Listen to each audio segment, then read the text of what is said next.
My dear sisters and brothers, we see how Jesus is very conscious, living in the presence of his Father all the time.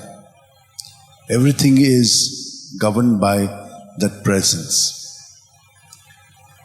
The Father sent him to us so that we may know how to live as his children. His Son has shown us how to live as a child of God. Now, since we were not able to do this, we in him can do it. So look at what happens today. In the first reading, Paul and Silas, they are preaching not themselves. They are preaching Jesus, his words. And therefore, since they are filled with his Spirit, the Spirit through Jesus in them is performing great deeds. So what's happening to people? They are getting touched internally, their eyes are open, and they want to follow Jesus. One incident today is in the jail. For the good that they do, they are beaten up with rods. So you can just imagine how they must have taken out all their anger on them, beating them up, saying, okay.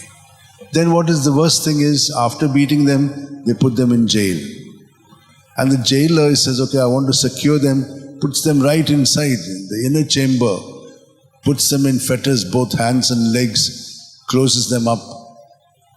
What do? Curse God? Curse others? No.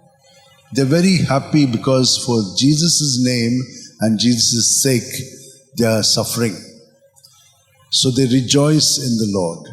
And they keep singing, praising God, that in Jesus they have a share in his sufferings for the salvation of all of them. And what happens? Earthquake takes place, opens the doors, shut, and then their chains are fallen. But they are not running away. They are not afraid of it. They're just there. They see the miracles that God is doing in their lives. But what happens to the jailer? He had secured them. Now he says, for me, there's no more life. He wants to take his life away. And Paul says, don't do that, brother. We are here. He comes to them trembling and says, I'm so sorry. What should I do? They tell him, believe in the Lord Jesus. Believe? Yes. And they talk to him about Jesus, his words. And he is baptized. So he says, come to our house, let us have a nice meal together. So you see the ways of the kingdom, how they are. Such things must have also happened to you. I know several people. I know one guy who one day someone came to his house. He was sick. He took care of him. And after some time he took him to the doctor. And then he was even more sick. And he said, where are you from? He says, I have no house, nobody takes care of me. So he remained with him, he died. He did all the preparations for his burial, went to the father and said, I don't know who this guy is, and he has died. The father was shocked. He said, what? You don't know who this fellow is and you are taking all this trouble for him? He said, yeah, I'm doing it as a Christian. So he was surprised, this priest, and told me, he's such a person, he has done this thing for someone who is a stranger. And I know that several of you must be also doing such things. You'll go out of your way to reach out to people, definitely.